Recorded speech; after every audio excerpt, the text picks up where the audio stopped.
Sir, ಇನ್ನು ನೀವು ಈಗ ಚುನಾವಣೆಗೆ ಸಂಬಂಧಪಟ್ಟಂತೆ ಒಂದು ಪ್ರಬಲವಾದ ಪಕ್ಷ ಬರಬೇಕು ಆಡಳಿತಕ್ಕೆ ಅಂತ ಹೇಳಿದ್ರಿ.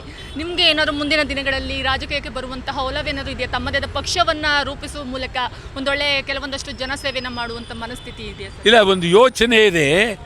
ಏನು ಯೋಚನೆ? ಪ್ರಾಮಾಣಿಕರ ಒಂದು, ಈಗ ನಮ್ಮ ರಾಜ್ಯದಲ್ಲೇ BJP ಬಿಟ್ಟರೆ ಕಾಂಗ್ರೆಸ್ಸು, ಕಾಂಗ್ರೆಸ್ ಬಿಟ್ಟರೆ JDS, ಈ ಮೂರೂ ಜನಕ್ಕೆ ಹಾಕಬೇಕು.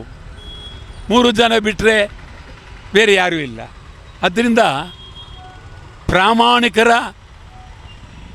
ಒಂದು ಪಕ್ಷ ಬೇಕಾಗಿದೆ ರಾಜ್ಯಕ್ಕೆ. ಪ್ರಾಮಾಣಿಕರು, ನಂಬಿಕಸ್ಥರು, ಈ ನಾಡಿನನ್ನು ಬೆಳೆಸ್ತಕ್ಕಂಥವರು, ನಾಡನ್ನು ಉಳಿಸ್ತಕ್ಕಂಥವರು ಬೇಕಾಗಿದೆ. ಸಮಾನತೆ, ಭ್ರಾತೃತ್ವ ಮತ್ತು ಸಂವಿಧಾನದ ಮೇರು ಶಿಖರ ಅಂತ ಅಂದರೆ ಅದು ಡಾಕ್ಟರ್ BR ಅಂಬೇಡ್ಕರ್ ಅವರು.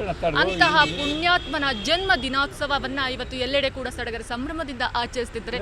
ನಾವು ಕೂಡ ಅವರ ತತ್ವ ಆದರ್ಶಗಳನ್ನು ಪಾಲಿಸ್ತಾ ಯಾವತ್ತೂ ಕೂಡ ಸಮಾಜದ ಒಳಿತಿಗಾಗಿ ಜೀವಿಸೋಣ ಅಂತ ಹೇಳ್ತಾ ಕ್ಯಾಮ್ರಾಮನ್ ಶಿವಶಂಕರ್ ಜೊತೆ ವಿನುತಾ HL, ರಾಜ್ ನ್ಯೂಸ್ ಕನ್ನಡ, ಬೆಂಗಳೂರು.